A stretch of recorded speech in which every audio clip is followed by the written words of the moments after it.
قولا سديدا يصلح لكم أعمالكم ويغفر لكم ذنوبكم ومن يطع الله ورسوله فقد فاز فوزا عظيما.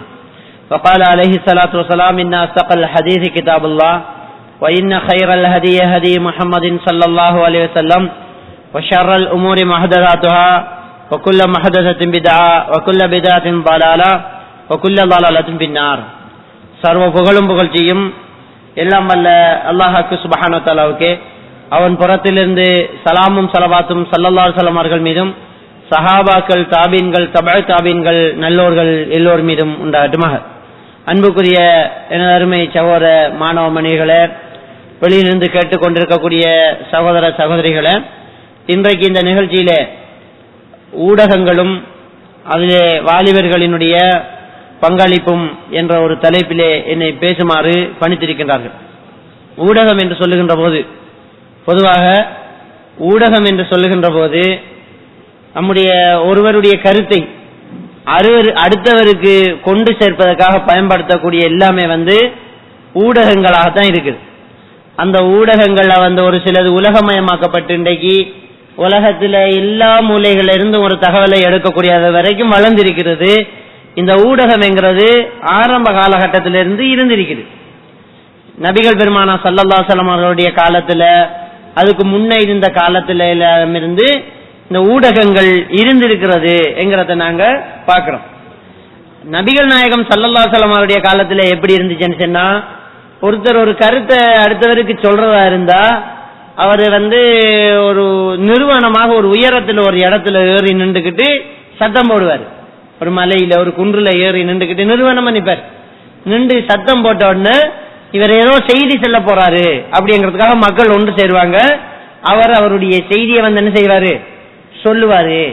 அடுத்தது கவிஞர்களை எடுத்து அந்த கவியில சொன்னா எல்லாரும் கேட்பாங்க. கவிஞர்கள் கவி பாடினா எல்லாரும் கேட்பாங்க.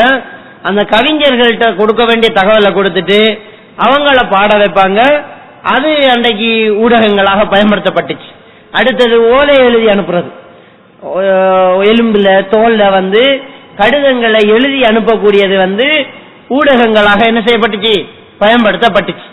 அப்ப இந்த முதல்ல அந்த மலையில ஏறத முரசறைன்னு நாங்க சொல்லுவோம். இப்படி இந்த ஊடகங்கள் அப்ப பயன்படுத்தப்பட்டுச்சு. இப்ப நபிகள் பெருமானா ஸல்லல்லாஹு அலைஹி வஸல்லம் அவர்கள் இதே ஊடகத்தை அப்படியே தாவாக்கு பயன்படுத்துறாங்க. இஸ்லாம் வந்தது பின்னால இதே ஊடகங்களை என்ன செய்யறாங்க, பயன்படுத்துறாங்க. இந்த ஊடகங்கள் அந்த முரசறைங்கிறது அன்னை கால வரைக்கும் நமக்கு தெரிய ஒரு நம்முடைய பெற்றோர்களுடைய காலம் வரைக்கும் இருந்திருக்குது. அப்ப அந்த ரேடியோ இல்லாத, இப்படியான அந்த தொலைத்தொடர்புகள் இல்லாத ஒரு காரணத்தினால அவங்களுடைய வாப்பா மாத்த கேட்டு பார்த்து, நாங்க சின்ன வயசுல இருக்கிற நேரத்துல பெருநாள் அந்த பள்ளி மோதினார் என்ன செய்வாருன்னு சொன்னா, ரோட்ல சத்தம் போட்டு போவார். அதுக்கு ஒரு பாட்டை கட்டுவார். அந்த ஒவ்வொரு ஊர்ல ஒவ்வொரு பாட்டு இருக்கும். அந்த பாட்டு சொன்னா எல்லாரும் தெருவோரமா என்ன சொல்லிட்டு போறாங்கன்னு கேட்கும். அப்ப பெருநாள், நாளைக்கு பெருநாள், பிறகண்டாச்சு அப்படின்னு சொன்னா முட்டிவாள் முட்டிவாள் என்று சொல்லி ஒரு பாட்டு வண்டிக்கு, முட்டிவாள் முட்டிவாள் என்று சொல்லி ஒரு திட்டமா மோதி அப்படின்னு சொல்லி ஒரு பாட்டு ஒன்று படிச்சுட்டு போய் நாளைக்கு பெருநாள் அப்படின்னு கத்திட்டு போவாங்க. அப்ப இருந்திருக்குது, அண்மை வரைக்கும் இருந்திருக்குது. அடுத்த ரப்பானம் கொட்டிட்டு போறது, இப்படி இன்றைக்கு வரைக்கும் இருந்திருக்குது. அப்ப இதெல்லாம் அன்றைக்கு ஊடகங்களாக பயன்படுத்தப்பட்டுச்சு. ரசூலுல்லாஹி ஸல்லல்லாஹு அலைஹி வஸல்லம் அவர்களுக்கு அல்லாஹ்வுக்கு சுப்ஹானஹு வ தஆலா இந்த மக்களுக்கு இந்த மார்க்கத்தை எட்டி வை அப்படின்னு சொன்ன உடனே அந்த கட்டளை வந்தோம்னா பெருமானா ஸல்லல்லாஹு அலைஹி வஸல்லம் அவங்க என்ன சொல்றாங்கன்னு சொன்னா, மலையில ஏறாங்க. அன்னைக்கு இருந்த ஊடகம் அதான். மலையில ஏறி நிறுவனமா கத்துவாங்க. அதுல மார்க்கம் தடை செஞ்சதை கலட்டி வைக்கிறாங்க. நிறுவனமா கலட்டு போறது மார்க்கம் தடை செய்யப்பட்டு, அதனால அவர் நல்லா உடுத்துக்கிட்டு ஏறாரு, மலையில ஏறி நின்று சத்தம் போறாரு. மக்கள் எல்லாம் பாருங்க, அவருடைய செய்தி என்ன செய்யறாரு, எடுத்து வைக்கிறாரு. அந்த வழிமுறையை ரசூலுல்லாஹி ஸல்லல்லாஹு அலைஹி வஸல்லம் என்ன செய்றாங்க, பயன்படுத்துறாங்க. அப்படி இஸ்லாத்தை சொல்ற நேரத்துல நபர் பின் ஹாரிஸ் என்று சொல்லக்கூடிய ஒருத்தர் இஸ்லாத்தை கொச்சப்படுத்துறதுக்காக வேண்டிய அவர் ஒரு கவிதை பாடக்கூடிய ஒரு பொம்பளைய விலைக்கு வாங்குறார். கவிதை பாடக்கூடிய ஒரு பொம்பளைய விலைக்கு வாங்குறார். வாங்கி அவ இஸ்லாத்தை கொச்சப்படுத்தி பாட வைப்பா. அப்படி ஊடகத்தை தவறாக அங்க பயன்படுத்தினாங்க. இது அல்லாஹ்வுக்கு சுப்ஹானஹு வ தஆலா சூரத்துல் லுக்மான்ல ومن الناس من يشتري لهو الحديث ليضل عن سبيل الله بغير علم ويتخذها هزوا اولئك لهم عذاب مهين. அல்லாஹ் என்ன சொல்றான்னு சொன்னா, மக்கள் ஒரு சிலர் இருக்கிறாங்க, வீண் பேச்சுக்களை விலைக்கு வாங்குவாங்க. மனுஷனை வழி கெடுக்கணும், நேர்வழியை விட்டு மனிதனை வழி கெடுக்கணும்ங்கிறதுக்காக வேண்டி அறிவில்லாமல் அவர்கள் வீண் பேச்சுக்களை விலைக்கு வாங்குவார்கள். அதை அவர்கள் விளையாட்டாக எடுத்துக் கொள்கின்றார்கள். இவர்களுக்கு கடுமையான தண்டனை உண்டு. இப்படி என்று சொல்லி அல்லாஹ்வுக்கு சுப்ஹானஹு வ தஆலா சூரத்துல் லுக்மான்ல 6வது வசனத்தில் அல்லாஹ்வுக்கு சுப்ஹானஹு என்ன சொல்றான் சொல்லி காட்டுறான். அப்ப இப்படி அவங்க அந்த ஊடகத்தை இஸ்லாத்துக்கு எதிராக பயன்படுத்தினாங்க. ரசூலுல்லாஹி ஸல்லல்லாஹு அலைஹி வஸல்லம் அதே ஊடகத்தை பயன்படுத்தினாங்க. என்ன செய்றாங்க? ரசூலுல்லாஹி ஸல்லல்லாஹு அலைஹி வஸல்லம் அவங்கள்ட்ட இருந்தா ஹஸ்ஸான் இப்னு சாபித் ரலியல்லாஹு தஆலா இருந்தாங்க, கஅப் இப்னு மாலிக் ரலியல்லாஹு தஆலா இருந்தாங்க, அப்துல்லாஹ் இப்னு ரவாஹா ரலியல்லாஹு, இப்படி போன்ற சில கவிஞர்கள் இருந்தாங்க. இவங்க ரசூலுல்லாஹி ஸல்லல்லாஹு அலைஹி வஸல்லம் என்ன செய்றாங்க? யுத்தத்துல பாடுறாங்க. அடுத்தவங்களை அவர்களை பலகீனப்படுத்துறதுக்காக வேண்டி இஸ்லாத்தை பத்தி பாடுறாங்க. ரசூலுல்லாஹி ஸல்லல்லாஹு அலைஹி வஸல்லம் அல்லாஹ்விடத்துல துஆ செய்றாங்க, யா அல்லாஹ் உன்னுடைய ஜிப்ரீல் அலைஹிஸ்ஸலாத்து வஸலாம் அவர்களை கொண்டு இந்த கஅப் இப்னு மாலிக் உதவி செய்வாயாக என்று துஆ கேக்குறாங்க. அந்த வர நாக்குல நல்ல வார்த்தைகள் வார்த்தைக்கு உதவி செய்ய அல்லாஹ் அப்படின்னு சொல்லி துஆ செய்றாங்க. அதே விஷயத்தை பெருமானார் ஸல்லல்லாஹு அலைஹி வஸல்லம் என்ன செய்றாங்க? பயன்படுத்துறத நாங்க பாக்குறோம். அதே மாதிரி கடிதங்கள் எழுதி அந்த ஊடகங்கள்ல கடிதங்கள் எழுதி பெருமானார் ஸல்லல்லாஹு அலைஹி வஸல்லம் என்ன செய்றாங்கன்னு சொன்னா அந்நிய அரசர்களுக்கு என்ன செய்றாங்க? அனுப்பி வைக்கிறாங்க. நேர்வழியை பின்பற்றுவர்கள் மீது சலாம் உண்டாகட்டுமாக என்று சொல்லி என்ன செய்றாங்க? கடிதங்கள் எழுதுறாங்க. அதே மாதிரி உங்களுக்கு தெரியும், அந்த சங்கிலி போர் நடக்கிற நேரத்துல காலித் பின் வலீத் ரலியல்லாஹு தஆலா அவங்க என்ன செய்றாங்க? குர்முஸுக்கு கடிதம் எழுதி அனுப்புறாங்க. என்ன, இந்த இஸ்லாத்துக்குள்ள இணைந்து நீ உன்னை பாதுகாத்துக் கொள்ளு, இல்லைன்னா வரி பணம் கட்ட வேண்டி ஏற்படும் அப்படின்னு சொல்லி கடிதம் எழுதுறாங்க. அந்த ஊடகங்களை அப்ப என்ன செய்றாங்க? பயன்படுத்துறாங்க. அப்ப இருந்த ஊடகங்களை பயன்படுத்துறாங்க. அப்ப இஸ்லாம் மார்க்கம் என்ன செய்யுதுன்னு சொன்னா, என்ன ஊடகங்கள் இருக்கிறதோ அந்த ஊடகத்தை வச்சு தஅவா செய்யறது நமக்கு ஒரு பயிற்சி பாசறையை தருது. இருக்கிற ஊடகத்தை வச்சு பயிற்சி பாசறையை நமக்கு தருது. அதை வச்சு பயன்படுத்தணும். என்ன நடக்குதுன்னு சொன்னா, இங்க உண்மையிலே நாங்க ஊடகம் என்கிறது எப்படிப்பட்ட தெரியுமா? ரொம்ப வேகமாக ஒருவருடைய கருத்தை அடுத்த இடங்களுக்கு நிலப்பரப்புகளுக்கு பரப்பக்கூடிய ஒன்று அந்த ஊடகம். என்ன ஊடகமாக இருந்தாலும் சரி, கடிதமாக இருந்தாலும், ஓலையாக இருந்தாலும், பாடலாக இருந்தாலும், அல்லது இன்டர்நெட்டா இருந்தாலும், டிவியா இருந்தாலும், டெலிவிஷன் ரேடியோவாக இருந்தாலும், என்னவாக இருந்தாலும் இன்னைக்கு என்ன செய்த ஒருத்தனுடைய கருத்தை அடுத்த செகண்ட்ல முழு உலகத்துக்கும் பரப்பக்கூடிய அளவுக்கு வேகமாக தன்னுடைய கருத்தை கொண்டு போறதுக்கு என்ன செய்யப்படுது? இந்த ஊடகம் பயன்படுத்தப்படுறத நாங்க பாக்குறோம். அதே நேரத்தில் இந்த ஊடகம் என்ன செய்யுதுன்னு சொன்னா ஒரு பெரிய ஒரு தாக்கத்தை மக்கள்ல ஏற்படுத்துது. இந்த ஊடகம் என்ன செய்யும் சொன்னா மக்களிடத்துல ஒரு பெரிய ஒரு தாக்கத்தை ஏற்படுத்தும். எப்படி நாங்க அதை இன்னைக்கு பாக்குறோம்னு சொன்னா, இன்னைக்கு மேற்கத்திய கலாச்சாரங்கள் எப்படி வருகிறதுன்னு சொன்னா இந்த ஊடகத்தினோட இன்னைக்கு அமெரிக்காவுக்கு போய் பார்த்து போட்டு வந்த ஒருத்தர் இன்னைக்கு முடி வெட்டுறது இல்ல. இன்னைக்கு அமெரிக்காவுக்கு போய் பார்த்துட்டு வந்தா சாயம் பூசுறான். அப்படி கிடையாது. வீட்டுல இருந்துகிட்டே பாக்குறான், டிவியில பாக்குறான், பத்திரிகையில் ஒரு செய்தியை வாசிக்கிறான், போன்ல பாக்குறான். இப்படி இருக்கிற ஊடகங்களை பாக்குறான். அங்க நேற்று ஒருத்தன் மொட்டை அடிச்சா இன்னைக்கு ஊரெல்லாம் மொட்டை அடிக்கப்படுவீங்க. அது ஒரு பெரிய செல்வாக்கு செலுத்துது. ஒரு மனமாற்றத்தை கொண்டு வந்த ஊடகம் என்கிறது ஒரு பெரிய ஒரு மனமாற்றத்தை ஏற்படுது. இந்த எழுத்துக்கள், இந்த பேச்சுக்கள், இது அடுத்தவங்களுக்கு போற நேரத்துல பெரிய ஒரு மனமாற்றத்தை ஏற்படுத்துது. மக்கள் மத்தியிலே அப்படி ஒண்ணு இருக்குது. மக்கள் மத்தியில ஒரு நிலைமை இருக்குது. என்னன்னு சொன்னா, பேப்பர்ல இருக்குதுன்னு சொன்னா அதுக்கு ஒரு மரியாதை, ரேடியோல சொன்னாங்களே அப்படின்னு அதுக்கு ஒரு மரியாதை. நாம ஒருத்தர் கூறுவோம், ஆதி சேர்ந்து கத்துவோம் அந்த பள்ளியில, எடுபடாது. ஒருத்தர் ரேடியோவில் ஒரு புறாவத்தை பேசும், பைத்தியமா ரேடியோவில் சொன்னாங்க இதெல்லாம் பாவமா. ரேடியோன்னு சொன்னா ஒரு பெரிய ஒரு தாக்கத்தை ஏற்படுத்த இல்லையா? ரேடியோவில் சொன்னாங்களே, ரேடியோவில் சொன்னாங்க, ரேடியோவில் சொன்னா தெரியும், பேப்பர்ல தெரியும். இப்படி அந்த ஊடகம் என்கிறத மக்கள் என்ன செய்யறாங்கன்னு சொன்னா பெரிய நினைக்கிறாங்க. அது பெரிய ஒரு தாக்கத்தை ஏற்படுத்துது. அதனால அன்றைக்கு வழிகேடுகள் இன்னைக்கு பரவுறதுக்கு காரணமா இருக்கிறது இந்த ஊடகங்கள். இதை யூதர்கள் கையில் இருக்கிறாங்க. நம்ம கோட்டை விட்டுட்டோம். இந்த யூதர்கள் என்ன செய்யறாங்கன்னு சொன்னா இந்த ஊடகங்களை கையில எடுத்துக்கிட்டு எப்படி இஸ்லாமியர்கள் முஸ்லிம்களாகவே இருந்துட்டாங்கன்னு சொன்னா அவங்களால தலை நிமிர்ந்து வாழ முடியாது. அவங்களால தலை நிமிர்ந்து வாழ முடியாது. இது அவங்க அன்றைக்கு இருந்து படிச்சுக்கிட்டு வந்த பாடம். அன்றைக்கு அவங்க படிச்சுக்கிட்டு வந்த பாடம் தான் முஸ்லிம்கள் சரியாக இருக்கும் வரைக்கும் அவங்களால இன்னொரு உங்களுக்கு தெரியும் சங்கிலி போர், அந்த போர் வீரர்கள் புறமுது காட்டி ஓடக்கூடாதுங்கிறதுக்காக வேண்டிய எல்லாரையும் சங்கிலியில தொடுத்து வச்சுக்கிட்டு வந்தான் ஒரு முஸ்லிம். அவன் 2 துணைப்படையோட சேர்ந்து வந்துட்டான். 2 துணைப்படையையும் தன்னோட கூட்டிக்கு வந்துட்டான். காலித் பின் வலீத் எழுதின கடிதத்தில் என்ன எழுதினார் தெரியுமா? என்னுடைய படை யார் தெரியுமா? உன்னுடைய படை மரணத்துக்கு அஞ்சுபவர்கள் என்றால் என்னுடைய வாழ துடிப்பவர்கள், உன்னுடைய படை வாழ துடிப்பவர்கள் என்றால் என்னுடைய படைகள் சாக துடிப்பவர்கள். மோதிப்பாரு அப்படியே தான் கொண்டு வராங்க. அப்படி கொண்டு போன படை முஸ்லிம்களாவே இருந்தாங்க. விரண்டு திரும்பி ஓடுறான். ஈராக்ல ஒரு பெரிய அந்த நைல் நதியினுடைய ஒரு பாலம் வரைக்கும் ஓடி ஓடி விரட்டி விரட்டி வெட்டினாங்க. அந்த சங்கிலி திரும்பி ஓடக்கூடாது சங்கிலியில ஓட்டிக்கு வந்தால திரும்பி ஓடுறான். முஸ்லிம்களுடைய பலம் அன்னைக்கு விளங்கிச்சு. அன்னைக்கு பாரசீகம் தலைவீழா கவுண்டிச்சு. பெரிய வல்லரசா இருந்தது. முஸ்லிம்கள் கொஞ்சம் பேர் வந்தானு அவ்வளோரும் ஈமானிய பலம் உள்ளவனா இருந்தா வெண்டுட்டான். அதை வலிச்சுக்கிட்டு முஸ்லிம்களை பலகீனப்படுத்தணும், முஸ்லிம்களாக வாழ வைக்க கூடாது அப்படின்னு சொன்ன என்ன செய்யணும்? பெக்தோல் ஒரு கருத்து சொன்னான். பெக்தோல் என்று சொல்லக்கூடிய ஒரு யூத அறிஞர் ஒரு கருத்து சொன்னார். முஸ்லிம்களிடத்துல ஒழுக்கம் இல்லாம போகுமா இருந்தா முஸ்லிம்கள் இஸ்லாத்தை பரப்ப மாட்டாங்க, ஒழுக்கத்தை இல்லாமக்கணும். இஸ்லாமிய கலாச்சாரங்களை கொஞ்சம் கொஞ்சமா ஒழிக்கணும் கருத்து சொன்னான். அந்த கருத்துக்களை திணிக்கிறதுக்கு எதை பயன்படுத்தினாங்க? இந்த ஊடகங்களை பயன்படுத்துறாங்க. இந்த ஊடகங்களை இப்படியே பயன்படுத்துறாங்க. பயன்படுத்தி இவனை இஸ்லாத்தை படிக்க முடியாம ஆக்குறது, இவனை பிஸி ஆக்குறது, நம்முடைய கலாச்சாரத்தை மதிக்கக்கூடியதாக ஆக்குறது, இவனை பலகீனப்படுத்துறது, இதுக்குரிய திட்டங்களை கொண்டாடு. நேரடியாக இஸ்லாத்தை கொச்சப்படுத்தி ஒரு நிகழ்ச்சி நடத்துறான் யூதன்னு இல்ல.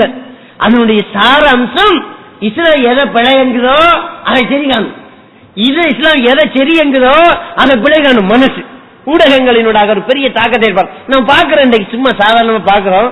ஒருத்தன் நம்ம தாடி வச்சுட்டு இல்லாத்தோம் கண்டா என்ன கேக்கா, என்ன மச்சான் தாடியோட இருக்கிற விரக்தியா? ஊடகம் ஏற்படுத்த தாக்கத்தை பாத்தீங்களா? தாடி வச்சுட்டு இருந்தா என்னடா இஸ்லாத்துக்கு வந்துட்டியான்னு கேட்கணும்.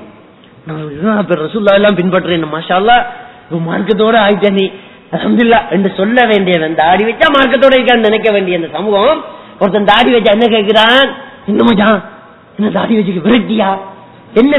அதாவது ஊடகம் தான் இந்த பாடத்தை குடுத்துச்சு. படத்துல விட்டான் என்ன, நல்லா சந்தோஷமா இருக்கிற நேரம் கிளீன் சேவ், நல்ல சந்தோஷமா இருக்கிற நேரம் ஆடலு பாடலுக்கெல்லாம் கிளீன் சேவ். காதல் தோல்வி, விருத்தி, அம்மா செத்து போயிட்டா, அப்பா செத்து போயிட்டா, நடுவோட விட்டானுங்க, ஜெயில பிடிச்சி அடைச்சிட்டானுங்க அப்படின்னு சொன்னா கதாநாயகன் தாடியை வைக்கிறான். தாடியை வச்சுட்டு வந்தா ஆஹா விரக்தியில இருக்காண்டா, அப்படி விரக்தி ரொம்ப சோகத்துல இருக்காண்டா இவனே அப்படிங்க. நம்ம அப்ப இதுக்கு கனவு பலன் மாட்டிக்கிட்டான். இந்த கனவு பலன் எழுதி வச்சானுவ அன்னரமே. கனவு பலன் என்னன்னா தாடியோடு ஒருத்தரை கனவு கண்டால் அவன் கவலையோடு இருக்காருன்னு அர்த்தம். இவனும் அந்த படம் பாத்திக்கான். கனவு படம் புத்தகம் தானே, அவனும் படம் பாத்திக்கான், அவனும் படத்துல தாக்கப்பட்டிக்கான். தாடி இல்லாமல் ஒருத்தன் சேவை எடுக்கிற கனவுனா அவனுக்கு சந்தோஷம் இருக்குன்னு அர்த்தம். அப்ப இன்னும் யூதனை புடி பத்தி அவன் கனவு பலன் எழுதுறான். அப்ப இன்னைக்கு அப்படி தாக்கங்களை இன்னைக்கு ஏற்படுத்து. இஸ்லாம் சொல்றதை ஏற்படுத்துது இல்ல, இதை ஏற்படுத்துது. இன்னைக்கு சாராயம் குடிக்கிற ஹராம், சாராயம் குடிக்கிறது ஹராம் நமக்கு நல்லா தெரியுது. ஆனா காட்சிகள படத்துல என்ன காட்டுறான், அம்மா செத்து போய்த்தா சாராயம் குடிச்சிட்டு ஆடிட்டு வாராரு, நாளை முதல் குடிக்க மாட்டான்னு பாட்டு படிச்சுக்கிறார். அவனை பார்க்கும்போது அவன் ஒரு பாவம் செய்யறான்னு பாக்குறாங்களா? அவனை பார்க்கும் அந்த படத்துல அந்த அவனை பார்க்கும்போது இவன் பாவம் செய்யறான், பாவி இவனை போய் கலாநீர் போட்டீங்கன்னு யாராவது பாக்காங்களா? குடிக்கலாம், அது பிரச்சனை இல்லை, என்ன கவலையை குடிக்கலாம், அப்படித்தான் பார்க்கணும். ஒருவன் செய்தால் அது குற்றம், இன்னொருத்தன் செய்தால் அது குற்றம் இல்ல பாக்குறோம். ஒரு கதாநாயகர் 2 பேர் கடத்திட்டு போறானுங்க, நமக்கு கோபம் கடத்திட்டு போனான். அவன் மோட்டார் பைக்ல போய் கதாநாயக மோட்டார் பைக்ல போய் 2 பேரையும் அடிச்சு போட்டு அவர் ஊட்டி போவார். அதெல்லாம் உண்டு. அவர் ஊட்டி போன அவருக்கு பிரச்சனை ஹலால். அப்ப நமக்கு மூளை அப்படியே மழுங்க செய்தா இல்லையா இந்த ஊடகம்? ஊடகம் என்ன செய்யுது, மூளை அப்படியே மழுங்க செய்து. அப்ப அவனுடைய அந்த கலாச்சாரம் என்ன செய்யுதுன்னு சொன்னா அப்படியே நம்முடைய திட்டத்தை மாற்றுது, அப்படியே கோழைகள் ஆக்குது, அப்படியே அவ்வளவு பெரிய தாக்கத்தை ஏற்படுத்துது. இந்த ஊடகங்கள் விளம்பரத்துக்கு ஊடகம் விளம்பரத்தை போடுறான். இந்த விளம்பரத்துல என்ன, விளம்பரத்துல கூட என்ன செய்யறான்னு சொன்னா ஆபாசம் தான் விளம்பரம், ஆபாசம் தான் விளம்பரம். பிஸ்கெட்டுக்கு விளம்பரம், பிஸ்கெட்டுக்கு விளம்பரம். பிஸ்கெட் நல்லா இருக்கும், டேஸ்டா இருக்கும், விளம்பரம் கொடுக்கணும். அந்த பிஸ்கெட்டுக்கு ரேடியோவில் ஒரு விளம்பரம் போகுது. ஒரு வயசு போன ஒருத்தர் ஏறுறாரு, பொம்பளை உள்ள போ, பொடிய மாரோட என்ன பேச்சு உள்ள போ, ஒரு கட்டம். மறுவா அவருக்கு மஞ்சி பிஸ்கட் ஒரு பாக்கெட் கொடுக்கப்படுகிறது. கிட்டல அவர் சொல்ற பெரியன்கள் என்றால் அதெல்லாம் சகஜந்தானே. எங்க அப்ப பிஸ்கெட் என்ன விளம்பரம் பண்றான்? ஒரு பக்கெட் பிஸ்கெட்டை கொடுத்து கிளடுகளை மடக்கிட்டு கோமர்களை தூக்கலாம். அதான் விளம்பரம். அப்ப என்ன விளம்பரத்துல கூட என்ன செய்யறான்னு சொன்னா ஆபாசம் தான். ஆபாசம். நொழும்பு திரிக்கு விளம்பரம் கொடுங்க. நொழும்பு திரிக்கு என்ன விளம்பரம்? நொழும்பு திரிக்கு என்ன? ஒரு டெலிபோன்ல 2 பேர் உரையாடுறாங்க. ஹலோ ஹலோ பேசுறான். பேசக்குள்ள ஒரு கிளவி என்ன சத்தம் அங்க அவர் தெளிவான என்ன பாட்டி இன்னும் தூங்கலையா? எங்க தூங்க சரியான நுழம்புக்கு நான் சொன்னேன் நெஞ்சா நுழம்பு கோயில கொளுத்தி வைக்க. அப்ப என்ன அதுக்கு என்ன விளம்பரம் கொடுக்க? நெஞ்சா நுழம்பு சூழலை கொளுத்தி வச்சுட்டு நீங்கள் கள்ளத்தனமாக நடந்து கொள்ளலாம். அதான் விளம்பரம். அப்ப ஆனா நெஞ்சா நுழம்பு கோயில கொளுத்தி வைச்சா நுழம்பு கறிக்க மாட்டான் விளம்பரத்தை கொடு. என்ன அப்ப யூதன் திட்டம் என்னன்னா எங்க போனாலும் ஒரு சாரி மூட கொடுக்கணும். என்னத்தில் என்றாலும் அந்த மூட்டான். பிளேடுக்கு விளம்பரத்துக்கு ஒரு பொம்பளை காட்டி தான் நிற்கும். இதுதான் விளம்பரம். அப்ப இந்த ஊடகங்கள் அப்படி தாக்கம் செலுத்துது. தாக்கம் செலுத்து இன்றைக்கு ஒருத்தனுக்கு வந்து மூடே அதான். ரோட்ல பச்ச வெயில் சைக்கிள் சுத்துவான். வேகாத வெயில அவன் கூலா சுத்திக்கிட்டு அந்த ரோட்ல. அவனுக்கு மட்டும் அந்த வெயில் சுடுவது இல்லை, கூலா சுத்துவான். அப்ப என்ன நடக்குது? அந்த ஊடகம் அவனை பெரிய ஒரு தாக்கம் செலுத்துறது. இந்த பத்திரிகையா இருக்கட்டும், இந்த டிவியாக இருக்கட்டும், ரேடியோவாக இருக்கட்டும், இந்த திரைப்படங்களாக இருக்கட்டும், என்னவாக இருந்தாலும் என்ன செய்யறதுன்னு சொன்னா பெரிய ஒரு தாக்கத்தை இந்த ஊடகம் என்ன செய்து ஏற்படுத்துது. அப்ப இவங்க போட்டிருக்கிற திட்டம் என்ன? ஊடகங்கள்ல பெரிய ஒரு தாக்கம். வீடுகள்ல இன்னைக்கு வந்து அப்படியே அதே தாக்கம் ஏற்படுது. இந்த வீடுகள்ல வந்து இந்த டிவியில நாடகத்தை போறான், தமிழ்ல போற தமிழ் நாடகங்களை போறான். ஒரு கொஞ்ச நாளைக்கு முன்ன நடந்த ஒரு சம்பவம். ஒரு பொம்பளை மண்ணெண்ணெய் ஊத்தி நெருப்பு வச்சுட்டா, தனக்கு தற்கொலை முயற்சி, தப்பிக்கிட்டா. என்னடா பார்த்தா புருஷன் வீட்டுக்கு வந்திக்கான். புருஷனுக்காக தேத்தாணி ஊத்தி கொடுக்க பொண்டாட்டிய காணோம். தேடினா அவ கணவனுக்காக நாடகம் பார்க்க போய்க்கா பக்கத்து வீட்டுக்கு. வீட்டுல இந்த சாமல் எல்லாம் தூக்கி போட்டு உடைச்சிட்டான். அவன் வந்தா, ஏன் உடைச்ச? நான் வந்த நேரம் தேத்தாணி ஊத்த ஆள் இல்ல உடைச்சான். உனக்கு செஞ்சு காட்டுறோம் வேலை வாரன்னு அவ உள்ள லாமனை ஊத்தி நெருப்ப வச்சுட்டா. இப்ப மாட்டிக்கிட்டு முழிக்கிறா, நொழும்பு வேலைக்குள்ள படுக்காத. அப்ப பாருங்க ஊடகங்கள் என்ன செய்யறதுன்னா இந்த சண்டை செய்யறது, புருஷனை பழி வாங்குறது, தற்கொலை செய்யறது, எழுத்து கதைக்கிறது, இதெல்லாம் எங்க படிக்கிறாங்க? இப்ப பெண்கள் எதுல படிக்கிறாங்க? நாடகத்துலதான். அதெல்லாம் சொல்லி தரப்படுது. மாமியா எப்படி பழி வாங்குறது மருமகள் எப்படி மாமியா பழி வாங்குறது, புருஷனை எப்படி இழுத்து போட்டு வாங்குறது, அறுத்து கதைக்கிறது எப்படி, இதெல்லாம் இன்னைக்கு நாடகத்திலேயே வந்து என்ன செய்யப்படுது போகுது. இந்த நாடகத்திலேயே மூழ்கிட்டு இருந்தா வீட்டுக்கு ஒரு விருந்தாளி வரும். வீட்டுக்கு வந்த விருந்தாளியோடைய கதைக்கிறது, டிவியை பார்த்துட்டே இருக்கிறது. வாங்க போகுது. அப்படியே ஒரு இளவாடி வரும், விளம்பரம் போட்டு போடுவான் இடையில. இந்த நிகழ்ச்சிக்கு அனுசரணை வழங்குவார்கள் என்று விளம்பரம் போக்கல திரும்பி மறுவாய் எப்படி சுகம் சுவாத்தியங்கள் அந்த விளம்பரத்துக்குள்ள திரும்பியாச்சு. வந்த மனுஷனோட பேசுறாங்களா, கதைக்கிறாங்களா, ஒரு ஒரு ஒழுங்கு இருக்குதா? இந்த பிள்ளை குருவானு தோது அப்படின்னா குருவான் அவன் மடியில வச்சுக்கிட்டு அங்கதான் பாத்துப்பான். உம்மா பிள்ளைய பாக்குற விளம்பரம் போகலாம் ஆனா ஓதிட்டு இருப்பான், பயங்கரமா ஓதிட்டு இருப்பான். அறிவில்லையா அவனுக்கு? உன்ன போல அந்த பிள்ளை பழுதாகுது. அதே மாதிரி திரைப்படத்தை போட்டுக்கிட்டு அதுல ஆடல் பாடல் காட்சிகள் எல்லாம் போகும், ஆபாசமான காட்சி போகும். அந்த காட்சி போற நேரத்துல எல்லாரும் பாத்துக்கிட்டே நமக்கு மட்டும்தான் இது வழங்கு பாக்குறது. பிள்ளைகளுக்கு எல்லாம் இது எங்க வழங்க போகுது உமா பாக்குற, பிள்ளைகள் பாக்குற கலடு இவக்கு எங்க வழங்க போகுது அவன் பார்ப்பான். எல்லாரும் தான் பார்த்து என்ன நடக்குன்னு சொன்னா ஒழுக்கம் இல்லாத ஒரு குடும்பமா உருவாகு. அப்ப ஒழுக்கம் இல்லாத குடும்பங்களால இஸ்லாம் பரவுமா? பரவாது. இந்த ஊடகங்கள் அவ்வளவு பெரிய தாக்கத்தை ஏற்படுத்துது. அதுல பாருங்க இன்னைக்கு வந்து நெட்டில கூடுதலா உட்கார்றது முஸ்லீம் பெண்கள் தான், வீட்டுல கூடுதலா உட்கார்றது வந்து முஸ்லீம் பெண்கள் தான். அதனால இந்த ஊடக தாக்கங்கள்ல கூடுதலாக பாதிக்கப்படுறது முஸ்லீம் பெண்கள் தான். எப்படின்னு கேக்குறீங்களா? அந்நிய பெண்களை பொறுத்த வரைக்கும் ஆண்களை போல அவங்களும் வேலைக்கு போறவங்க, ஆண்களை போல அவங்க வீட்டுல 4 பொம்பளை காலையில பேக்க தூக்கிட்டு ஆளுக்கு ஒரு பக்கத்தால வைத்துரும் வேலைக்கு. அதுக்கு பிஸி வந்தா அடுத்த வேலைக்கு சமைச்சு வைக்கணும், ரெடியாக்கணும், உடுப்பு கழுவணும், அது இது இயந்திர வேலைகளாக இருந்துகிட்டு இருப்பாங்க. எல்லாம் டைமிங் நடந்திக்கும். இத்தனை மணிக்குள்ள இது முடிக்கணும், அத்தனை மணிக்குள்ள அது முடிக்கணும், இத்தனை மணி ஷாப்பிங் போகணும், அது கடையில உடுப்பு கழுவணும், இது கடையில கணவனை சந்திக்கணும், இப்படியே அவங்க இயந்திர வாழ்க்கை வாழ்ந்துட்டு இருக்கிறாங்க. ஊடகங்கள் அவங்கள அந்த தொலைக்காட்சியில தொலைஞ்சு போக மாட்டாங்க. ஆனா முஸ்லீம் சமூகம் என்ன செய்யுதுன்னு சொன்னா, ஒரு குடும்பத்துக்கு ஒரு ஆள் தான் உழைக்கும். 4 கோமர் பிள்ளை இருக்கும், ஒரு பெரிய பொம்பளை இருக்கும், 4-5 ஆளுவர்கள் இருப்பாங்க, 7 படிக்கிற பிள்ளை இருக்கும்.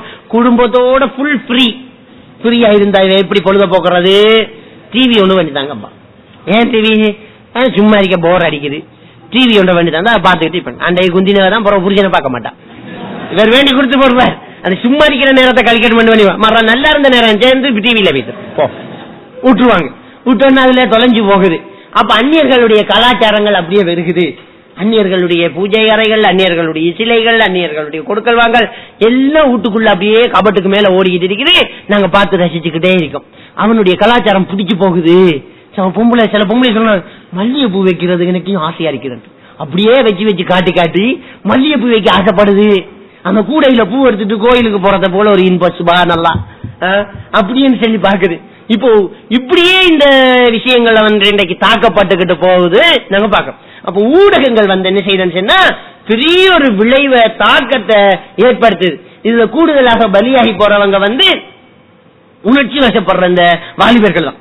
இந்த எல்லாத்துல அந்த வாலிப பருவத்துல எண்ணத்துல உஜாரா இருப்பாங்கன்னு சொன்னா அந்த இளமை கட்டமைப்புக்காக அவங்க எங்க கொஞ்சம் செக்ஸா இருக்குதோ அதெல்லாம் மடங்கிடுவாங்க.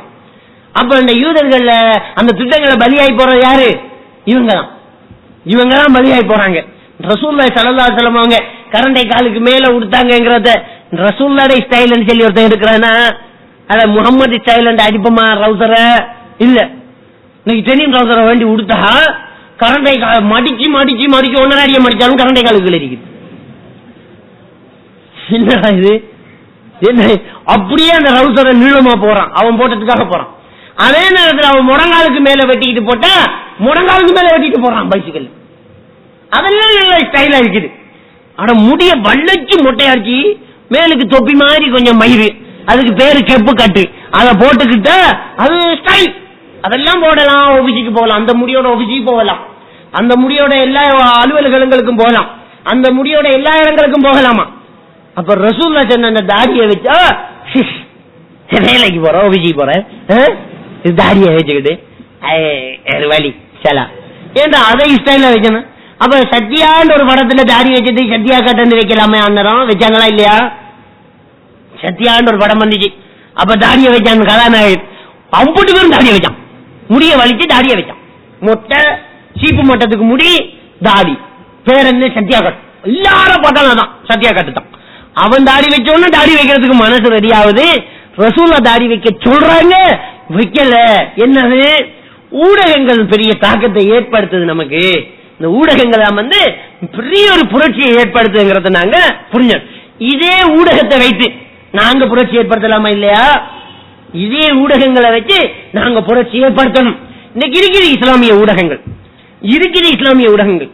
இஸ்லாமிய ஊடகங்கள் என்று சொல்றதுக்கு ஒரு சிலருடைய கையில சில ஊடகங்கள் கிடைச்சதுனால இஸ்லாம் என்ற தோரணையில இஸ்லாத்துக்கு விரோதிகளாகவே அவங்களும் இயங்கிக்கிட்டு இருக்கிறது நாங்க பாக்கிறோம். ஒரு சிலது இருக்கிறது. இப்ப புஷிரான்னு ஒரு பத்திரிகை வழியாவது எல்லாம் முடிக்கிறான். அதுல என்ன ஸ்கூலா புஷிரான்னு ஒரு பத்திரிகை வைக்கிறான், பத்ருத்தீன் சிறுக்கி வித்துக்கிட்டு அவன் என்ன அந்த புத்தகத்துல வேண்டா எல்லாம் அவனே என்ற கோட்பாட அப்படியே கரைச்சு ஊத்துறான். அதுல வஹாபிகள் என்றும் இவர்கள் கூட்டுத்துவா பிதா தண்டு உலமா சபை பத்துவா கொடுத்த பெரிய விஷயம். இப்ப உலமா சபையும் கூட்டுத்துவாவும் தொடர் எழுதுதான். உலமா சபையும் கூட்டுத்துவா அனுமதிச்ச உலமா சபையை காவி பாக்குறான். இப்படி அந்த பத்திரிகை செல்வாக்கு செலுத்துறத நாங்க பாக்குறோம். இது மாதிரியாக இந்த ஊடகங்களை கையில் எடுத்தவங்க இப்ப ஐ சேனல் என்ன செய்யறான், முஸ்லீம் நிகழ்ச்சிகள் சொல்லி ஒரு நேரத்தை ஒதுக்குறான். முஸ்லீம் நிகழ்ச்சி அப்படின்னு நேரத்தை ஒதுக்குறான். 5:30 இருந்து 6 மணி வரைக்கும் என்னமோ முஸ்லீம் நிகழ்ச்சி சொல்லி ஃப்ரீயா அதுல பங்கெடுக்கிறவங்களுக்கு செக் கொடுக்குறான் கவர்மெண்டால. அத பிடிச்சுக்கிட்டு மினிஸ்டர் ஆற போடுவான். அதுல ப்ரோக்ராமுக்கு போடுவான் பச்சை குறாவிய 2 பொம்பளை உட்கார்ந்து பேசிட்டு இருக்கிறாங்க. ஒரு மனிதன் மலக்கூடிய அந்தஸ்துக்கு வர வேண்டும், இறைவனுடைய அந்தஸ்துக்கு வர வேண்டும் அவன் பேசிட்டு இருக்கிறான். மனிதன் என்னது அல்லா படைச்ச மலை காய்க்கலாம் எல்லாரையும். மனுஷன் மலை காய்ச்சி அல்லா வாக்க பாக்குறான் டிவியில குந்திக்கிட்டு மத்தியாலம் இப்படியே இந்த நிகழ்ச்சிகள் போனவங்க கையில கொஞ்சம் குரங்குட கையில பூமாலையை கொடுத்த மாதிரி வச்சுக்கிட்டு நார் அடிக்கிறத நாங்க பாக்குறோம். சரி முஸ்லீம் நிகழ்ச்சி அப்படின்னு தலையை போட்டு ஆஹா முஸ்லீம் நிகழ்ச்சி அப்படின்னு உட்கார்ந்து பார்த்தா இன்றைய முஸ்லீம் நிகழ்ச்சியிலே இன்றைய கலந்துரையாடல நாங்கள் இன்றைக்கு சந்திக்க ஒரு பிரமுகர்கள் இங்கே வந்திருக்கின்றார்கள். இவர்கள் ஆரம்ப 20 வருஷமாக இஸ்லாமிய கீதங்களை அழகான இசை அமைத்து அன்று நேற்று பாடி இந்த இஸ்லாத்துக்காக பெருமை சேர்த்து தந்தவர்கள். எங்க ஒரு பாடலை பாடுகண்டா அவர் இசை அமைச்சிட்டு ஒரு பாட்டு பாடு. இஸ்லாமிய கீதமாடா இது? இஸ்லாமிய நிகழ்ச்சியா இது? ஆனா ரசூல்லா சொன்னாங்க இந்த இசை கருவிகளை உடைச்சி எரிக்கிறது தான் நான் வந்தேன், இதை ஒட்டச்சி தகர்க்கிறது தான் நான் வந்தேன்டாங்க. அவன் அதை எடுத்துக்கிட்டு இஸ்லாமிய நிகழ்ச்சி எதை இஸ்லாம் தடுத்து அவன் கொண்டாந்து இஸ்லாமிய நிகழ்ச்சி அப்படியே உட்கார வச்சு இதுதான் முஸ்லீம்கள் பார்க்க வேண்டிய இஸ்லாமிய நிகழ்ச்சி காட்டுறாங்க. கவலையா இருக்குது. அப்படியே பத்திரிகையிலையும் முஸ்லீம்கள் பகுதி என்று சொல்லி வந்தோடனே அதுல பச்சை ஹுராபாத்துக்கள் அகைதாவுக்கு முரணான விஷயங்களை எழுதுறத நாங்க பாக்குறோம். அப்போ ஊடகங்கள் என்று சொல்லி முஸ்லீம்கள் கையில இருக்கிறது கொஞ்சம், அதுலயும் அதிகமானது யார கையில இருக்குன்னு சொன்னா இஸ்லாத்தை தவறா விளங்கி கொண்ட அல்லது யூதர்களுடைய அடிவருதிகளாக இருக்கக்கூடிய இஸ்லாத்தை பேர் தாங்கிகளாக வச்சுக்கிட்டு இஸ்லாத்தை எதிர்க்கக்கூடிய இந்த அத்வைதிகள், இந்த குராபாத்து பேச உசூபியாக்கள் சொல்லக்கூடியவர்கள், இப்படி அவர்கள் கையில இருந்துகிட்டு கிடைக்கிற நேரத்தை இஸ்லாமிய நிகழ்ச்சி சொல்லி நேரத்தை புக் பண்ணிட்டு ரேடியோல டைம் எடுத்து வச்சுட்டு அதுல இஸ்லாமிய கீதம் அடுத்ததாக இவர்கள் பாடுவார்கள். கிராத் ஓத இதுல சமுதாயத்துக்கு என்னடா வரப்போகுது? ஒரு பொம்பளை சினிமா பாட்டு மெட்டுல இஸ்லாமிய கீதம் ஒன்று படிக்கா, புதுசா வந்த பாட்டொன்றுல இஸ்லாமிய கீதம் படிக்கா, மதுரசா பிள்ளையா. அப்ப என்ன மதுரசா பிள்ளை என்ன செஞ்சிக்கா நீ? அந்த பாட்டை முதல் கொடுத்து நல்லா கேள் என்று விட்டுக்காய் நீ. அப்ப மைசாவில பாட்டு தான் கேட்கப்படுது. அதை போட்டு அந்த மெட்டுக்கு கட்டு இஸ்லாமிய கீதம் கட்ட விட்டு போட்டு அதை படி. டேய் இது இந்த ரேடியோல இந்த நோன்பு காலங்கள் அதை ஒளிபரப்புறீங்களே, இதை கேட்டு ஆருக்கு இன்னும் மாற்றம் பெறும்? யாராவது திருந்துறான என்னமால இந்த சமூகத்துக்கு ஒரு நலவு அதுல நடக்குதா? சிந்திச்சு பாருங்க. அப்ப ஷைத்தான் அவங்க மூக்குல உட்கார்ந்து வச்சுக்கிட்டு இருக்கிற ஊடகத்தை பயன்படுத்த முடியாம வைக்கிறத நாங்க பாக்குறோம். ஆனா ஒரு சில ஊடகங்கள் இருக்குது அத கொண்டு போக முடியாத ஒரு நிலையில மக்கள் இருக்கிறாங்க. இப்ப உண்மை இதயம் இருக்குது, சத்திய குரல் இருக்குது, இஸ்லாமிய ஊடகங்கள் சொல்லி உண்மை இதயம் இருக்குது, சத்திய குரல் இருக்குது, இப்ப ரேடியோக்கள் இருக்குது. இப்ப ஒவ்வொரு ஊர்லயும் இதுல ஓட்டமாவடியில் அல்மனார் என்று சொல்லி ஒரு ரேடியோவை செய்யறாங்க. இப்படி ஒரு சில நிகழ்ச்சிகள் இருக்குது. இப்ப நாங்க பிரேயப்பம்ல ஒரு நிகழ்ச்சி செய்யறோம். முழுக்க முழுக்க இந்த பாட்டுக்கும் கிராத்துக்கும் டைம் கொடுக்காம முழுக்க முழுக்க அக்கீதாவை பேசிக்கிட்டு அந்த நிகழ்ச்சி செய்யறோம் 7 மணில இருந்து 8 மணி வரை. இப்படி அந்த ஊடகங்களை ஒரு சில நிகழ்ச்சிகளை நாங்க செய்யறோம். அதை கூட தொடர்ந்து செய்ய முடியாத அளவுக்கு பொருளாதார நிதி நெருக்கடிகள் இருக்குது. இப்ப சத்திய குரல் எழுதுறாங்க, அவங்க ஒவ்வொரு வருஷமும் லாபம் இல்ல நஷ்டமாகுதுங்கிறாங்க. ஏன்னா கூடுதலாக விற்பனை ஆனாத்தான் அதை கொண்டு போகலாம். அழகா எழுதுறதுக்கு ஆள் இருக்குது, கொண்டு போக முடியாத ஒரு நிலையில இன்னைக்கு ஊடகங்கள் இருக்குது. இதுக்கு என்ன காரணம் சொன்னா நமக்கு அந்த புத்தகம் அந்த பத்திரிகை இந்த நிகழ்ச்சி அந்த நிகழ்ச்சி என்று சொல்லி கேட்கறதுக்கு நமக்கு என்ன இல்ல, நேரம் இல்ல, அது நமக்கு விருப்பம் இல்ல, அது கஷ்டமா இருக்குது. ஏன்னு சொன்னா சத்திய குரல்ல நடுப்பக்கம் கலரா இல்ல, அப்ப நம்ம பார்க்க விருப்பம் இல்லை இல்லையா? அப்ப நம்ம பார்க்க விருப்பம் இல்ல. நடுப்பக்கம் கலர் பாக்குறது தான் பேப்பர் பண்றது ஒரு சிலர் வேண்டி நடுப்பக்கத்தை பார்த்தாச்சு போட்டாச்சு. இதுக்குண்டே நம்ம அலைகிறோம். அப்ப நம்ம என்ன செய்யணும்னு சொன்னா, நான் வாலிபர்களாகி நாங்க என்ன செய்யணும்னு சொன்னா நம்முடைய பங்களிப்பை இந்த ஊடகங்களுக்கு செலுத்தணும். நம்முடைய பங்களிப்பை இந்த ஊடகங்களுக்கு செலுத்தி நாங்க எழுதணும். நமக்குள்ள எழுத தெரிந்தவங்க எவ்வளவு பேர் இருப்பாங்க. மக்கள் இன்றைக்கு எழுத்துல திருந்துறோம். நல்ல தமிழ் நயத்தோட நல்ல மொழியாற்றல் உள்ளவங்க இருப்பாங்க. எழுத தெரிந்தவங்க எழுதுங்க, அழகாக கட்டுரைகளை தொகுக்கக்கூடியவங்க கட்டுரைகளை தொகுக்கலாம், பேசக்கூடியவங்க அழகா பேசலாம். நீங்க பேசுறதும் கூட ஒரு ஊடகத்துக்கு நீங்க கொடுக்கலாம். ஒரு சீடியை குட்டிட்டீங்க, அது ஊடகம் தான் போயிட்டே இருக்குது, 4 பேர் கேட்டு திருந்துவான். அப்ப பேசக்கூடியவங்க எழுதக்கூடியவங்க இருப்பீங்க. உங்களுடைய குடும்பங்களை ஊக்குவிக்கணும். நம்முடைய வீட்டுல இந்த இஸ்லாமிய பத்திரிகைகளை வாங்கி போடணும். முதல்ல நம்ம அனாச்சாரம் அலிச்சாட்டியத்துல இருந்து நாங்க வெளியில இஸ்லாமிய பத்திரிகை நம்ம வீட்டுல வைப்போம். நீங்க உங்க வீட்டுல 4 பேர் வாரான் டீ குடிக்க வந்திருக்கிறான், உட்காரான், அவன் கொள்கைக்கு விரோதமான ஒருத்தனை இருப்பான், கருது இருப்பான். அந்த டீ வைக்கிற அந்த தண்ணி வைக்கிற அந்த தண்ணி வைக்கிற அந்த டீ பவுல ஒரு பேப்பரை போட்டு வைங்க, சத்திய குரலை போட்டு வைங்க, ஒரு இஸ்லாமிய பேப்பரை போட்டு வைங்க, ஒரு நல்ல ஒரு ஆர்டிக்கலை போட்டு வைங்க, நல்ல இஸ்லாமிய புக்குகள் வெளியாது அதை தூக்கி சும்மா போட்டு வைங்க.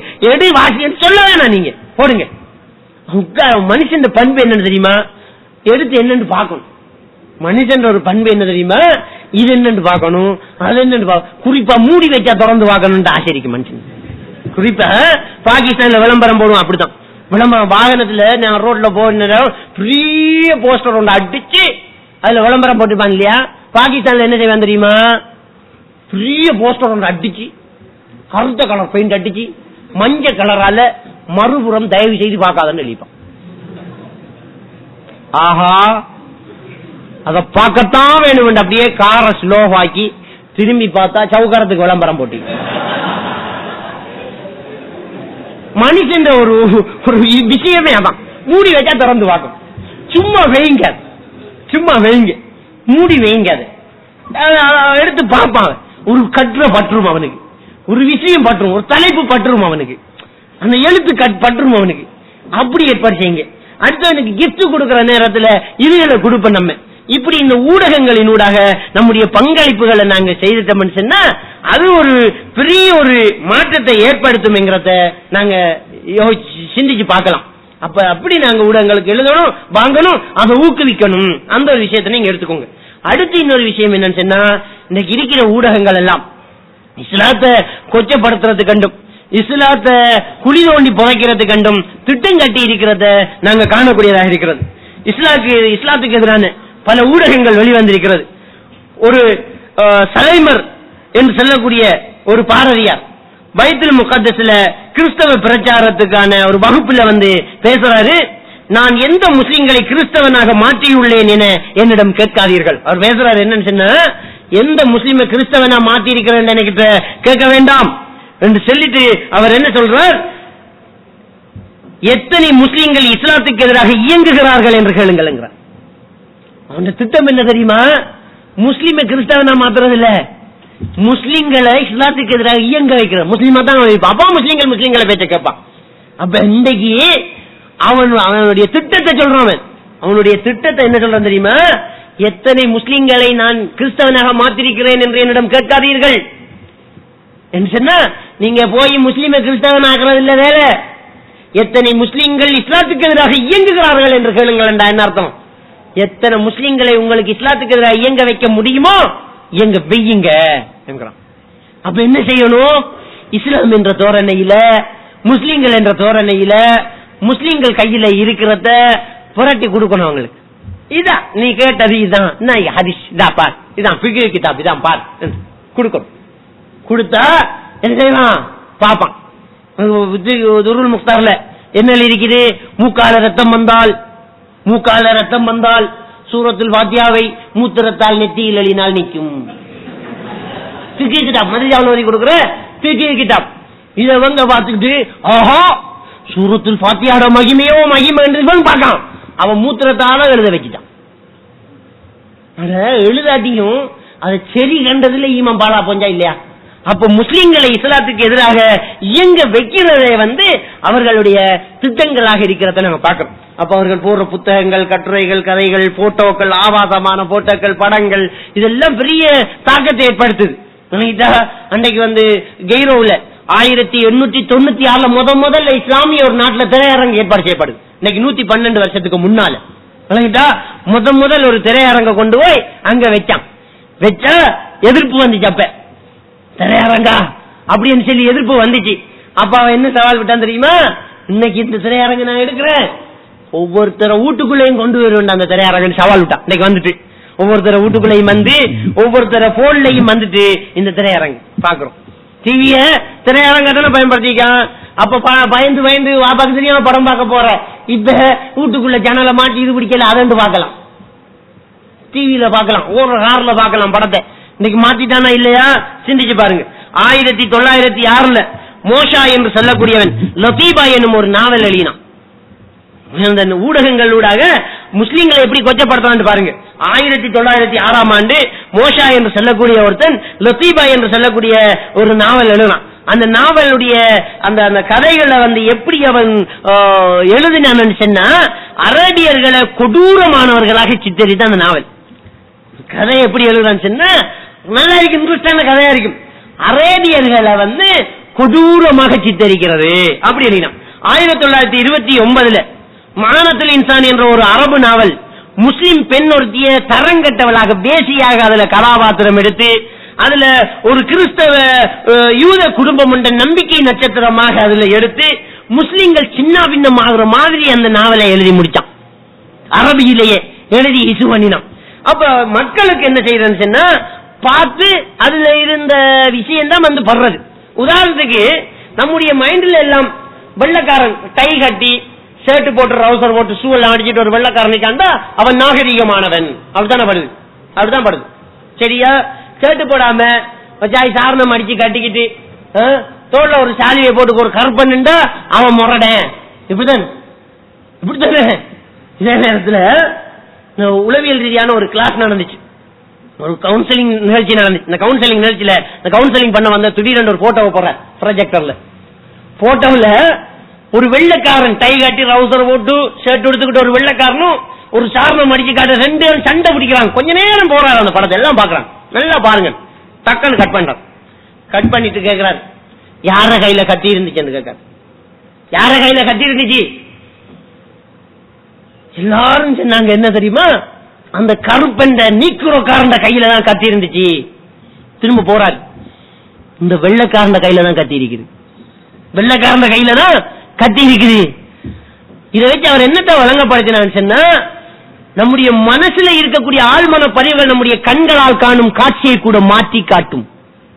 விளங்கிட்டா? கண்ணால பாக்குற காட்சி இருக்குது இல்லையா, அத மாற்றி காட்டும் அப்படி என்று சொல்லி காட்டுற. அப்ப பாருங்க, இன்றைக்கு முஸ்லிம்களை இப்படி சித்தப்படுத்தி கோரமானவர்களாக கொடூரமானவர்களாக இன்றைக்கு காட்டினா உலகத்தில் உள்ள மனிதர்களுக்கெல்லாம் முஸ்லிம் அப்படித்தான். இன்னைக்கு திரைப்படத்தை பாருங்க, நம்முடைய தமிழ் படத்தை பாருங்க. தமிழ் படத்துல வட்டி கொடுக்கிற ஒரு கேரக்டருக்கு ஒரு ஆள் ஆறு எடுப்பான், சோனா தான் இருப்பான். ஷேக் பேரு, ஷேக் என்ன ஷேக் ஷேக். எந்த தமிழ் படத்தை எடுத்து பார்த்தாலும் தமிழ் படத்துல வட்டி கொடுக்கிறாள் யாரு? ஷேக். முஸ்லிம் தான் வட்டி கொடுக்கிறான். இன்னைக்கு முஸ்லிமா வட்டி கொடுக்கிறவன், முஸ்லிமா வட்டி கொடுக்கிறவன். இந்த படத்தை பார்க்கிற அவ்வளவு பேர் மனசுல என்னத்தை பதிக்க வைக்கிறான்? முஸ்லிம் தான் வட்டி கொடுக்கிறவன். அப்படி இந்த ஊடகம் என்கிறது என்ன செய்யுதுன்னு சொன்னா, இல்லாத ஒன்றை இருக்கிற மாதிரி பிக்சர் காட்டிடும். இப்ப அவன் முஸ்லிமை பார்த்தா வாப்பா இவனா அப்படின்னு ஆக்குது. முஸ்லிமா பயம், முஸ்லீம்கள் பயங்கர ஏமாத்திடுவான், வட்டி வாங்கிடுவான், திருடிடுவான், கொள்ளையடிச்சிடுவான், கற்பழிச்சிடுவான், மோசமானவங்க என்று காட்டணும். காட்டுறதுக்கு முஸ்லிமா தான் இருப்பான். ஊடகங்கள் முஸ்லிம்களை பத்தி இப்படி விமர்சனம் செஞ்சுக்கிட்டு இருக்கிறத நாங்க பாக்குறோம். அதே மாதிரி 1977 ஆண்டு ஆஷிக் என்று சொல்லக்கூடிய ஒருத்தன் ஹிமாயா என்று சொல்லக்கூடிய ஒரு நாவல் எழுதுறான். அதே மாதிரி 1985 குர்பா என்று சொல்லக்கூடிய ஒரு நாவல எழுதுறான். 1985 அதே ஆண்டுல முக்குலக்கா என்று சொல்லக்கூடிய ஒரு நாவல் எழுதுறான் அந்த ஆஷிக் என்பவன். இந்த நாவல்களை எல்லாம் முஸ்லிம்களை கொச்சப்படுத்தி முஸ்லிம்களை தரங்கட்டவர்களாக காட்டி யூத கிறிஸ்தவ குடும்பங்களை நம்பிக்கை நட்சத்திரங்களாக காட்டினான். அப்ப இதுல விளைவு என்ன? முஸ்லிம்களை தரங்கட்டவர்களாக அடுத்த மனசுல பதிய வைக்கிறதா இருக்குது. இலங்கையில பெங்கமுவ நாலகஹிமி என்று சொல்ல ஒரு பௌத்த மதகுரு எழுதுறாரு. ஜாதிக மனச வராமஹா சிங்களஹ என்ற ஒரு நாவல்ல என்ன எழுதுறாருன்னு சொன்னா, எப்ப அஷரப் மினிஸ்டர் மௌத்தாவதுக்கு முன்ன எழுதுறாரு. எல்டிடி தமிழ் அமைப்பு, இன்னும் தமிழ் அமைப்புகள் எல்லாம் இருந்துச்சு. இந்த தமிழ் அமைப்புகள் ஆயுத பணியாக செயற்படும் அதே வேளை முஸ்லிம் தீவிரவாத அமைப்பு, ஜிஹாதிய அமைப்பாக மிகவும் சூட்சுமமாக செயற்பட்டு வருகின்றார்கள். அவன் எழுதினது 1976 ஆண்டு அணிசேரா நாடுகளாவது மாநாட்டில் கலந்து கொள்ள இலங்கை வந்திருந்த லிபிய தலைவர் கடாவி 2 இடங்களில் 2 மாபெரும் கூட்டங்களை நடத்தி முஸ்லிம்களிடம் 3 பொறுப்புகளை ஒப்படைத்துவிட்டு சென்றிருக்கின்றான். அதுல ஒன்று, பெரும் தெருக்களுக்கு அருகிலே வியாபார நிலையங்கள், நீங்கள் நிலங்களையும் வியாபார நிலையங்களையும் ஸ்தாபிக்க வேண்டும். பெரும் பெரும் வீதிகளை, கொழும்பு ரோட்டு, கண்டி ரோட்டு, காலி ரோட்டு, இப்படி பெரிய பெரிய வீதிகள் ஓரங்கள்ல முஸ்லிம்களுக்கு வியாபார நிலையங்கள், முஸ்லிம்களுக்கு நிலங்களை வாங்குங்கன்னு சொல்லி ஒரு திட்டத்தை கொடுத்தேன். எங்க அடிக்கான்னு சொன்னா, கொழும்புல பெட்ராவுல முஸ்லிம்களுக்கு தான் கூடுதலா கடை இருக்குது. பிரதான இடங்கள முஸ்லிம்கள் தான் கூட. அண்ணன் முஸ்லிம்களே வியாபாரத்துக்கு தான் வந்த இலங்கைக்கு வந்தவங்க தான் பல்கி பெரிய வியாபாரத்துல முஸ்லிம்கள் தான் கூட இருந்தாங்க. அதனால அது இருந்துச்சு. இவன் அதை புரட்டி எடுக்கிறதுக்கு இப்படி கொடுக்கான். 2வது என்ன செய்யறான்? பள்ளிகள் அதிகம் கட்டப்பட வேண்டும், ஒரு பள்ளியில் அதான் ஒலித்தால் அடுத்த பள்ளியில் பாங்கு கேட்கிற அளவுக்கு அடிக்கடி பள்ளிகளை நெருக்கமா கட்ட வேண்டும். மூன்றாவது திட்டம், தனது பேரன் கடாபித பேரன் மீண்டும் இந்த நாட்டுக்கு வர நேரம் இந்த நாடு முஸ்லிம் நாடாக மாறி இருக்க வேண்டும் என்று 3 திட்டங்களை அவன் தீட்டினான் என்று சொல்லிட்டு அவன் தொடர்ந்து என்ன எழுதுறான் தெரியுமா? இதுக்கு பணம் தருவதாகவும் அவன் வாக்களிச்சுக்கிறான். காணி வேண்டணுமா, நிலம் வேண்டணுமா, பணம் தர்றதாக அந்த லிபிய தலைவர் கடாபி வாக்களிச்சுக்கிறான் சொல்லிட்டு அஷ்ரஃபுக்கு அறிவுள்ளது. 2012ஆம் ஆண்டு ஆட்சிக்கு வர இருக்கும் அஷ்ரஃப் என்பவர் தான் இந்த திட்டத்தின் பகடை கயங்கிறார். அவன் அப்ப 2012ஆம் ஆண்டு இந்த அஷ்ரஃப் ஆட்சிக்கு வந்துடுவான், ஜனாதிபதி ஆகுவான், இந்த நாடு முஸ்லீம் நாடாகும். அவ்வளவு வேகமாக இவன் மறந்துட்டான். இதுக்கு திட்டம் போட்டதே இதுதான், இப்படி சொல்லி இல்லாத ஒரு கதை வெளியிட்டான். அப்ப சும்மா இருந்த அஷ்ரஃப் என்ன செய்யறாரு? அல்லாஹ் அலம் கொல்லப்படுறார். எந்த தாக்கத்தில் அதுல தெரியாத கொல்லப்படுறார். சும்மா முஸ்லீம்கள் ஒரு தாக்கம் என்ன செய்யப்படுது, ஏற்படுத்தப்படுது. இப்படி நம்ம நாட்டிலே இஸ்லாத்துக்கு எதிராக என்ன செய்யப்படுது, விமர்சனங்கள் அவ்வப்போது வந்துகிட்டே இருக்குது. இது பெரிய தாக்கத்தை ஏற்படுத்துது, பெரிய பெரிய தாக்கத்தை ஏற்படுத்துது. நேரம் நெருக்கமாக்கிறதுனால நம்ம முடிச்சு கொள்வோம். அந்த ஊடகங்கள் இவ்வளவு பெரிய தாக்கத்தை ஏற்படுத்தி முஸ்லீம்களை கொச்சப்படுத்தி காட்டிக் கொண்டிருக்கிற நேரத்தில் நம்ம முடியுமாக இருந்தால் எந்த ஊடகத்துக்கு நம்முடைய இஸ்லாமிய தத்துவங்கள் எழுதலாமோ எழுதுங்க. தினகரனுக்கு எழுதுங்க. வீரகேசரியில ஒவ்வொரு ஞாயிற்றுக்கிழமையும் ஒரு இஸ்லாமிய ஒரு பகுதி ஒன்று இருக்குது. அதுல அக்கறைப்பட்ட சேர்ந்த ரிப்போர்ட்டர் மீரா அதுக்கு பொறுப்பு. அவரு கேட்கிறாரு, ஆர்டிக்கல்ல தாங்கப்பா நான் போடுறேங்கிறார். என்ன கூட தவித்து கொள்கையில இருந்து தாங்கன்னு கேட்கிறார். அவர் எழுதி தாங்க போறேன்னு சொல்ல ஒவ்வொரு ஞாயிற்றுக்கிழமையும் அவர் எழுதுறார். எழுதுங்க, எழுதி எங்க பள்ளிவாசலுக்கு அனுப்பிங்க, நாங்க கொடுக்குறோம், வீரகேசரி கொடுக்குறோம். உங்களுக்கு என்ன பத்திரிகைக்கு எழுதலாம எழுதுங்க. 10 தடவை இங்க 11வது பிரசுரமாகட்டும் எழுதுங்க. சிங்கள பத்திரிகைக்கு சிங்கள ஆற்றல் உள்ளவங்க எழுதலாமா எழுதுங்க. என்ன எழுதுங்க? இஸ்லாத்தை பற்றி மக்கள் தவறா புரிந்து கொண்டிருக்கிற சப்ஜெக்ட் எடுத்து இதுதான் இஸ்லாம், வாளால் பரப்பப்பட்டது இஸ்லாம் என்று தருகின்றார்கள். இஸ்லாம் யுத்தம் செய்தது இன்னென்ன கட்டத்துல தான் எழுதுங்க. ஒரு தெரிஞ்சதை எழுதுங்க. அப்ப ஊடகங்கள்ல இஸ்லாமிய விஷயங்களாக மாற்றி பாருங்க. தனி இஸ்லாமிய ஊடகங்களை உருவாக்குங்க, இருக்கிறத ஊக்குவீங்க. அடுத்த ஊடகங்களை இஸ்லாமிய கருத்துக்களை திணிக்க பாருங்க. இஸ்லாம் அல்லாத இஸ்லாத்துக்கு எதிராக இருக்கக்கூடிய ஊடகங்களை நம்ம சமூக பகிஷ்கரிப்பு செய்வோம். வளர்ந்து வரும் நம்முடைய சமூகங்களுக்கு, வீட்டில் இருக்கக்கூடியவர்களுக்கு அதை ஒரு அநியாயமான ஒரு விடயமாக அதை காட்டி அதனுடைய ஆபத்தை விளங்கப்படுத்துவோம். எல்லாம் அல்ல அல்லாஹ்வுக்கு சுப்ஹானஹு வ தஆலா நம் அனைவரை ஈமானோடு வாழ வைத்து ஈமானோடு